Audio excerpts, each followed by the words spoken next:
Assalamualaikum warahmatullahi ta'ala wabarakatuh. Sahabat Bawaslu, bertemu kembali dengan saya Cak Korib dalam podcast Bawaslu Kabupaten Probolinggo. Hari ini adalah hari yang luar biasa bagi saya. Karena apa? Karena saya kehadiran seorang yang luar biasa juga, yaitu manajer Pro TV Probolinggo. Biasa di luar. Biasa di luar ya. Jadi beliau ini adalah sosok yang luar biasa kalau menurut saya, manajer Pro TV. Dan kalau sama Pro TV kami sudah, alhamdulillah, tahun kemarin di pemilu 2019 kami sudah bekerja sama, Ya. Mas Joko ya.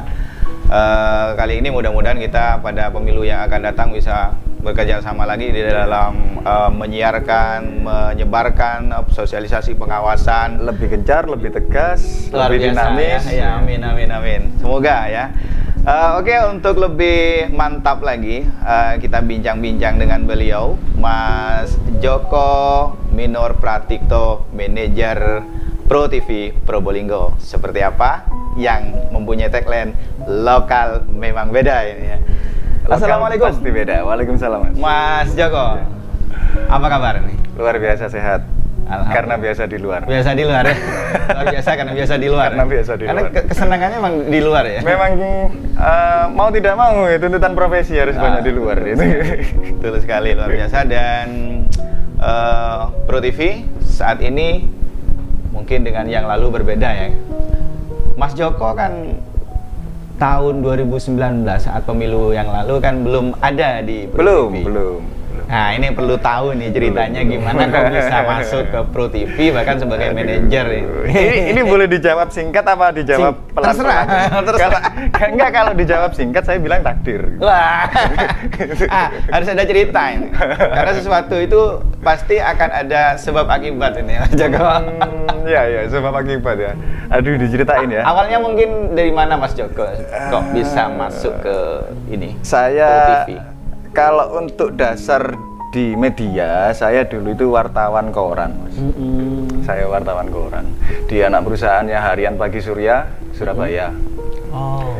Di koran tersebut terakhir saya 2013. Iya. 2013 keluar karena di media itu mau tidak mau kita kalau mau bilang jujur capek. Iya. Di media itu capek. Sebenarnya untuk teman-teman yang sampai sekarang masih bertahan di media karena mereka bisa mengakomodasi antara cita-cita, keinginan dan suara hatinya. Jadi mereka bisa meredam idealismenya. Jadi mereka bisa meredam disetarakan dengan situasi yang ada di masyarakat. Ya. Kalau waktu itu saya merasa capek karena saya merasa sendirian gitu. Iya. Saya merasa sendirian dan tidak mau jadi sesuatu yang idealis karena cita-citanya memang dasarnya kita ingin membangun Indonesia yang lebih dinamis. Cita-citanya seperti itu. Dulu pendidikan dasar di dunia kewartawanannya, cita-citanya memang ditanamkan ideologi yang Pancasila banget. Iya, luar biasa. Jadi berbeda-beda tetap satu jua. Jadi ketika kita melihat ada wartawan itu kan sebenarnya gini, Mas. Gimana? Ini pendapat dari saya dan golongan-golongan saya. Wartawan itu sebenarnya bukan mengulik kesalahan. Iya. Tapi wartawan itu menetralisir kesalahan yang terjadi di masyarakat. Biar aliran, ibaratkan air sungai itu alirannya bisa lancar kembali. Jadi bukan mengulik mencari-cari kesalahan, jadi justru mencari solusi. Sebenarnya tugas dasar wartawan itu seperti itu dengan cara memberitakan situasinya ke masyarakat. Jadi bukan wartawan bergerak berdasarkan satu opini, tapi wartawan itu tetap wartawan yang bebas, tidak berpegang pada salah satu opini. Pegangannya cuma satu, Pancasila dan Undang-Undang Dasar 45. Itu aja sih sebenarnya. Iya, dari dasar itu dari prinsip itu kemudian Mas Joko hingga bisa ditarik kembali ke ini ya, ke Pro TV mungkin ya? Enggak juga, enggak juga. Jadi sebenarnya saya capek gitu, melanglang buana saya di TV yang lain cenderung di entertainnya Mas. Yo gitu ya. Ya cenderung di program. Di TV yang lain itu cenderung di program. Kemudian setelah situasi COVID, situasi COVID itu semua pergerakan usaha terimbas dengan adanya COVID yang masuk di Indonesia tahun 2020. Iya, betul. Itu hebat sudah. Semua hampir lumpuh ya. Hampir lumpuh, termasuk TV. Iya. Termasuk TV, koran dan segala macam, media semua KO sudah. Jadi bukan cuman pabrik atau apapun, semua sudah lumpuh. Nah, di situ saya buka-buka catatan. Kalau saya bilang tabungan nanti kok nggak etis gitu ya, karena cuman sekepok gitu ya, cuman sekepok. Buka catatan. Ini kalau saya terus lompat ke sana, lompat ke sini, karena keluarga saya di Probolinggo. Saya lahir di Probolinggo juga, rumah di Probolinggo juga. Jadi waktu itu ada di daerah mana? LDR saya. Di mana? Jadi terakhir di Bali. Terakhir saya di Bali, di 2020 itu saya di Bali. Desember 2020 saya mungkin mentok ya, capeknya mungkin mentok, atau kalau boleh bahasa yang rada-rada puitis itu tapak kerinduan yang memuncak. Ini boleh berpuisi ya? Iya. Boleh. Iya, itu ungkapan yang benar itu. Tapak kerinduan yang memuncak. Jadi rindu anak, rindu istri, rindu kopi buatan istri gitu. Walaupun kopinya tetap sama karena tanpa gula gitu ya. Karena kalau tanpa gula tetap manis. Tetap manis. Sudah ada anak istri. Sudah ada anak istri gitu. Jadi akhirnya saya memutuskan untuk pulang. Karena hujan, kalau orang bilang hujan batu di negara sendiri itu lebih baik daripada hujan emas di negara orang. Kalau saya lebih baik hujan emas gitu. Di negeri sendiri. Di negeri sendiri. Jadi itu saya pulang ke Probolinggo. Pulang ke Probolinggo, kemudian bertemulah saya dengan salah satu pemiliknya Pro TV. Ya, karena yang punya Pro TV sejak 2017 itu yang punya Pro TV sudah 2 orang. Sudah sesuai dengan aktanya. Yang satu komisaris kami Pak Yusef Yuliansah, yang kemudian direkturnya Pak Bambang. Jadi 2 orang ini. Jadi Pak Bambang Santoso sama Pak Yusef Yuliansah. Nah, itu saya ketemu dengan Pak Bambang. Dengan Pak Bambang karena sudah temen dari dulu gini. Loh, kegiatannya apa sekarang? Enggak ada kegiatan apa-apa. Sudah nggak mau keluar kota, enggak. Mau bikin ini aja lah, warung kopi. Mau bikin warung kopi. Lu ngapain bikin warung kopi? Lu kan saya suka minum kopi. Iya, betul. Ya, kan? Kalau saya harus sesuai dengan hobi. Ya, kalau saya suka minum teh, saya bikin warung teh. Ini gitu. Jadi begitu. Kemudian dilemparkan satu tawaran gitu. Ayo bantuin aku. Bantuin apa? Bantuin bentuk Pro TV lagi. Iya. Loh, emangnya Pro TV kenapa? Emang nggak berbentuk gitu kan? Emang Pro TV nggak? Saya belum tahu, jadi belum tahu. Ternyata di Januari itu kondisinya Pro TV lagi break, collapse. Iya. Lagi break. Kemudian, aduh enggak lah, media lagi jadi. Media lagi. Padahal sebelumnya sudah ngeh ya. Sudah ngeh. Tapi potensinya luar biasa kan? Potensi di media tetap luar biasa. Akhirnya ya sudahlah, karena terus diajakin ngopi. Di terakhir diajakin ngopi itu nggak pernah ditawar lagi. Cuman saya akhirnya nggak enak. Jadi ini salah satu ilmu ya buat teman-teman yang lagi ada di dunia marketing. Jadi ya, tempel aja terus. Kadang-kadang orang beli produk kita karena faktor nggak enak, karena udah akrab gitu. Ada ikatan emosional gitu. Jadi untuk teman-teman yang di dunia marketing, saya ditempel terus. Hampir setiap malam saya diajak ngopi sama Pak Bambang. Karena faktor nggak enak, akhirnya saya tanya, loh, Pro TV itu breaknya kenapa? Oh, ya siapa yang nggak break? Kita situasi kayak gini. Situasi pandemi ya, kayak begitu. Dulu krunya berapa? 2 28 orang. Wih, saya bilang, krunya 28. Banyak sekali. Terus kemarin Anda ngajak saya untuk membentuk Pro TV lagi, itu motivasinya apa? Motivasinya kita di perizinan. Yang pertama kita di perizinan, kita masih sampai 2027. Izin siarnya Pro TV masih sampai 2027. Oke.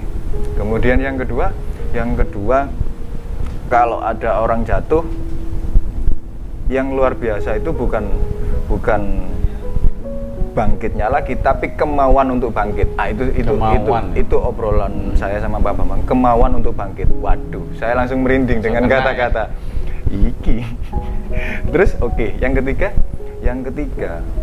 Indonesia nggak akan maju kalau kita nggak mau gerak. Waduh, kena mana aku gitu. Akhirnya kemudian ya sudahlah. Tapi saya nggak tahu apa-apa tentang dunia TV. Ya nggak apa-apa. Yang penting nanti ini mau dijadikan apa? Ya nantilah, jalan aja dulu. Saya bilang jalan aja dulu. Diputuskan 1 April kemarin kita kembali bersiaran. 1 April 2021. 1 April. Jadi Pro TV kembali mengudara di April 2021. Bersiaran sama teman-teman yang hanya beberapa kru waktu itu. Karena saya ditanya butuh apa.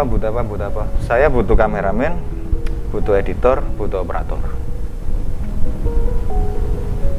Oke, berarti 3 orang. Nggak harus 3, saya bilang.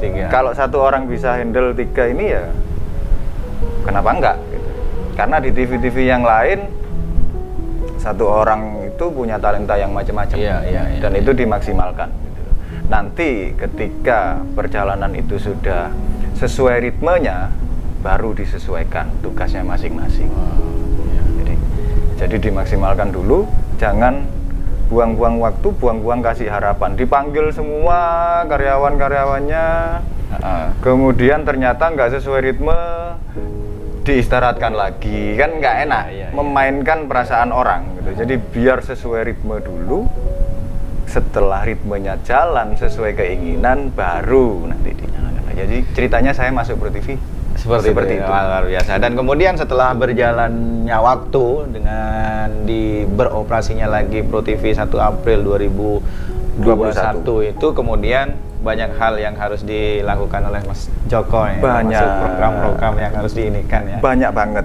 Jadi terutama di teknis ya Mas. Saya jadi pegang obeng, saya jadi pegang solder. Mau tidak mau harus bisa matri. Sampai ada satu kejadian yang mungkin waktu itu kalau ada teman-teman, salah satu teman yang ada di situ, kita lagi nyiapin studio.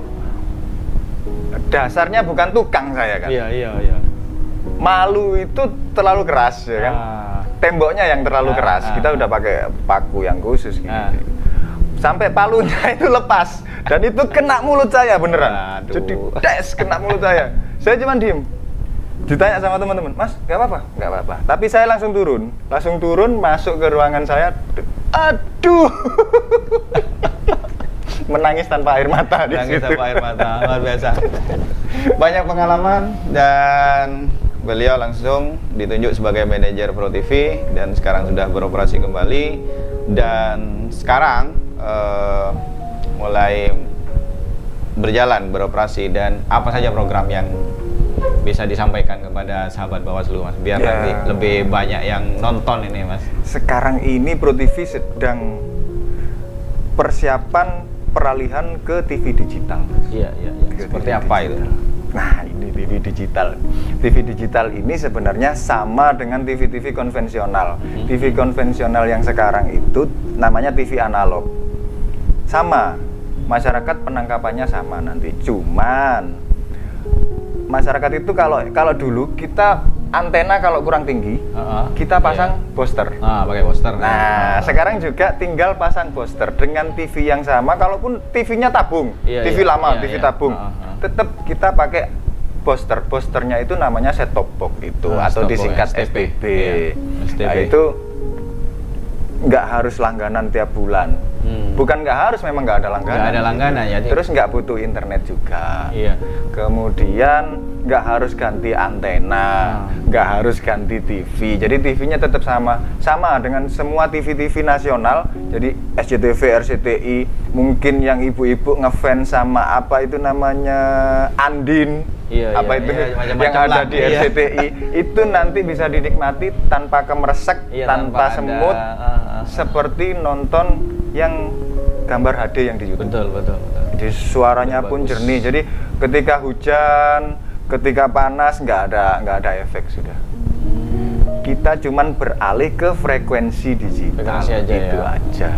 Jadi tetap beda antara TV satelit, kemudian TV YouTube, kemudian sekarang TV digital. Itu bedanya, kita nggak ada tarif, kita nggak ada iuran, kita nggak ada pulsa data, jadi nggak ada, tetap TV yang sama hanya beli booster aja. Kalau mungkin masyarakat aja, ya. Gun mele booster itu kalau masyarakat Probolinggo, gun mele booster kalau bisa berubah ya. Boosternya namanya STB. Sudah ada di ini, tapi jangan beli dulu karena analog masih nyala. Belum, yang analog masih nyala. Analog masih nyala. Jadi nanti ketika ada tahapan-tahapan, tahap 1, tahap 2, tahap 3. Probolinggo ini di tahap 3. Kapan itu? Di bulan November 2022. Oh, November yang akan datang. Jadi santai-santai dulu untuk Probolinggo. Nanti pun ketika Pro TV sudah mungkin bulan Mei atau Juni sudah beralih ke digital, analognya masih tetap kita nyalakan. Mas, untuk program Pro TV sendiri apa saja, Mas? Programnya kita cenderung ke anak muda, Mas. Karena untuk masyarakat penikmat, masyarakat sepuh yang ada di pedesaan, tetap karena dasarnya kita seperti itu. Saya cuma tambah dengan teman-teman konten kreator, kemudian pengusaha-pengusaha muda. Jadi kita sering sidak pasar, sidak kafe, kita bikin acara di kafe. Seperti tempo hari kita kolaborasi sama salah satu konten kreator di YouTube yang sudah luar biasa viewernya, itu dari tim Ruwet TV Lumajang. Kita ada di waktu itu di salah satu kafe juga di Probolinggo. Kita ngobrol bareng, acaranya hampir mirip kayak gini, podcast tapi berbanyak. Ngobrol-ngobrol, sharing gimana sih biar bisa dapat viewer yang banyak gitu ya. Jadi semakin sering kita sharing-sharing sama orang-orang yang sedang bergerak di bidangnya masing-masing biar membuka pola pikir yang ada di Probolinggo ini, ben nggak mikir cari kerja, tapi menciptakan lapangan pekerjaan minimal untuk dirinya sendiri. Minimal itu. Minimal untuk dirinya sendiri ya. Biar terwujud Indonesia ini merdeka. Agar juga kemudian sahabat Bawaslu juga tahu nih di mana sih sebenarnya studionya Pro TV itu. Studionya Pro TV sekarang ada di kabupaten malah. Masa? Iya. Bukannya di kota? Bukan, ada di kabupaten. Oh gitu. Ya, tapi perlu tahu ini di mana? Semi, Mas. Ya, alamatnya di Perum Grand Bromo Residen. Jalan Dr. Hamka, Jalan Raya Dr. Hamka di Laweyan. Persisnya gini. Pintu tol Probolinggo Barat, exit tol ya. Kalau ke utara kan ada perempatan Laweyan, lampu merah itu. Itu ke timur. Oh, ke timur. Ke timur, ke arah yang Lumajang. Sekitar 50 meter dari situ sebelah selatan jalan ada perumahan. Ada perumahan Grand Bromo Residen. Masuk aja kita di Blok A30. Blok A30. Kalau takut bingung, tinggal lurus aja sih sebenarnya. Lurus aja dari masuk sebelah kanan. Tinggal tanya sama satpam, Pro TV mana Pak? Itu udah jadi dekat. Ini sahabat Bawaslu sudah jelas ya, nanti bisa dilihat nih, nanti ditampilkan juga di tulisannya. Dan semua boleh main. Semua boleh main, bisa jadi base camp juga, karena media itu adalah wadah. Karena mau tidak mau, media nggak tahu segalanya. Tapi ketika kita butuh pengetahuan tentang pemilu, kita tinggal ngundang Mas Korib, Mas, masyarakat ini butuh pengetahuan tentang pemilu mekanisme yang ini, misalkan. Seperti kemudian, itu yang disebut kerjasama yang baik. Ada lagi Mas di sini sedang ada pemecahan kasus seperti ini, kita ngundangnya dari kepolisian. Iya, betul. Mas di sini masyarakat lagi pengen bikin gini untuk perahu yang seperti ini, kita tinggal ngundang dari dinas kelautan. Jadi media itu wadah aja, jembatan. Iya. Sebagai jembatan otomatis bakalan diinjak, bakalan dilewati, bahkan disinggahi, bakalan di apa ya? Ya dindrok-ndrok kalau orang Jawa bilang dindrok-ndrok ya. Tapi tanpa ada jembatan itu, kita nggak akan bisa terhubung ke satu lokasi. Iya betul. Jadi Pro TV ini ibaratkan sebagai sebuah jembatan yang bisa menghubungkan segala arah, termasuk. Dan mudah-mudahan bisa. Mudah-mudahan bisa. Amin. Jadi media itu memang sebagai jembatan untuk masyarakat dengan tim dari baik itu dari pemerintahan kota, kabupaten, atau dari instansi swasta. Oke, yang berbicara tentang jembatan tadi, media terutama Pro TV sebagai jembatan dari segala hal ya, termasuk juga kemudian tadi sempat menyinggung tentang pemilu. Nah ini perlu ditanya, ini bagaimana istilahnya perhatian daripada Pro TV terhadap pelaksanaan pemilu, terutama nih pemilu yang akan datang, yaitu pada tanggal 14 Februari 2024. 2024 itu pemilu serentak, Mas. Iya betul. Bahkan di tanggal 27 November 24-nya juga ada pelaksanaan pilkadanya itu. Iya. Bagaimana perhatiannya? Saya agak merinding ini. Serius, saya agak merinding. Iya, gimana? Kalau boleh dibilang, kalau mau bilang muda enggak lah, nanti dibilang de gitu ya. Jadi saya pernah jadi generasi muda yang sangat-sangat menaruh harapan di pemilu. Sangat menaruh harapan di pemilu. Dan situasi kita jujur aja, situasi yang ada di masyarakat sekarang ini, pemilu itu ya sudahlah tugas negara. Iya, nggak seperti itu ya. Anggap seperti itu. Jadi di masyarakat awam, pemilu itu cuman sekedar acara rutin yang diadakan oleh negara dalam rangka entah itu pemilihan ini udahlah yang penting nanti nyoblos. Nah itu kita kepingin masyarakat lebih ditingkatkan lagi. Jadi antusiasme masyarakat di pemilu itu harusnya kembali ke seperti yang dulu. Untuk saat ini mulai kendor. Saya pribadi baca antusiasme mulai kendor di masyarakat. Jadi harapannya nanti di kegiatan pemilu kita bisa bergandengan tangan sama tim dari Bawaslu, sama tim dari KPU, kemudian dinas-dinas terkait, terutama sosialisasi, Mas.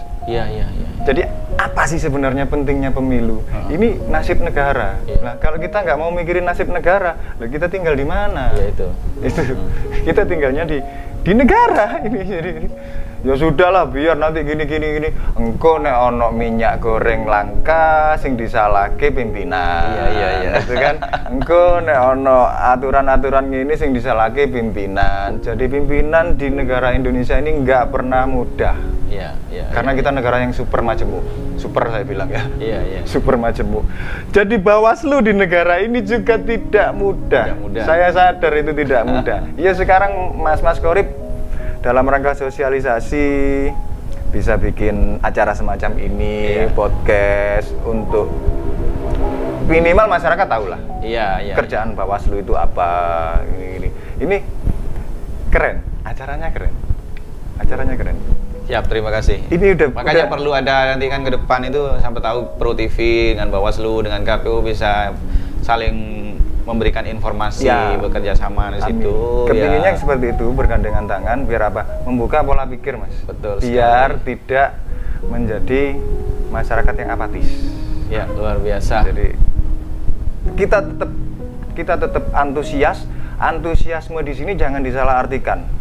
Jadi yang terjadi ketika disalahartikan jadi rasis. Betul. Jadi kekerasan. Negara ini indah ketika kita bergandengan tangan.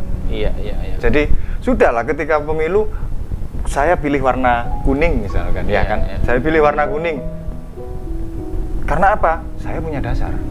Ini visinya seperti ini. Ya sudah, dikawal. Yang lain dikawal dalam artian jangan cari-cari kesalahan. Dikawal, dipantau beneran. Jadi apa? yang mereka lakukan. Jadi biar teman-teman Bawaslu ini, Bawaslu sama KPU biar tidak kesulitan.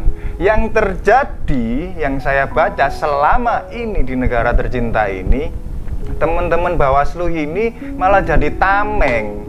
KPU juga jadi tameng. Tameng dari apa? Dari serangan masyarakat yang merasa tidak puas dengan adanya pemilu. Padahal masyarakat sendiri tingkat antusiasmenya salah pengertian.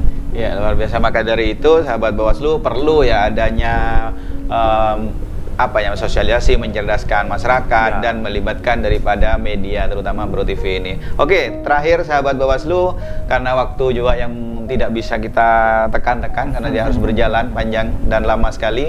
Saya minta untuk Mas Joko sebagai manajer Bro TV untuk memberikan closing statement. Jadi closing statement ini adalah bagaimana nanti kerjasama media dengan pihak-pihak tertentu untuk menyukseskan pemilu tentunya. Ya.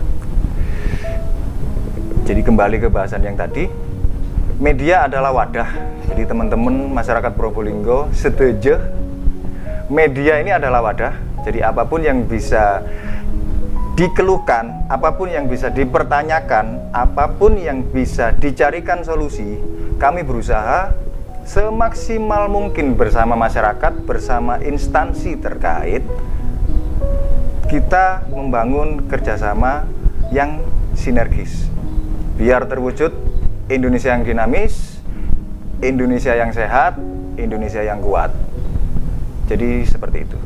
Terima kasih, luar biasa kerjasama dengan berbagai pihak, dengan berbagai elemen masyarakat, dengan LSM, dengan media, Pro TV, Bawaslu, KPU, dan seterusnya adalah merupakan salah satu cara agar bisa menjadikan pemilu dan pilkada serentak pada tahun 2024 itu sukses, demokratis, dan berintegritas. Amin. Maka kita harus perlu sinergi. Terima kasih Mas Joko, luar biasa, manajer Pro TV Probolinggo. Saya terima kasih udah dikasih kesempatan ngobrol-ngobrol ini. Terima kasih yang mulai sudah sudah tersiar dan banyak mengenal Pro TV ya. Dan semoga terus berjaya ke depannya. Amin. Dan kalau teman-teman mau promosi silahkan nanti. Berjaya dengan memberikan manfaat di masyarakat. Kepada masyarakat. Terima kasih, saya Cak Korib bersama Mas Joko, manajer Pro TV, podcast Bawaslu Kabupaten Probolinggo. Wallahul muwaffiq ila aqwamit thoriq. Assalamualaikum warahmatullahi wabarakatuh.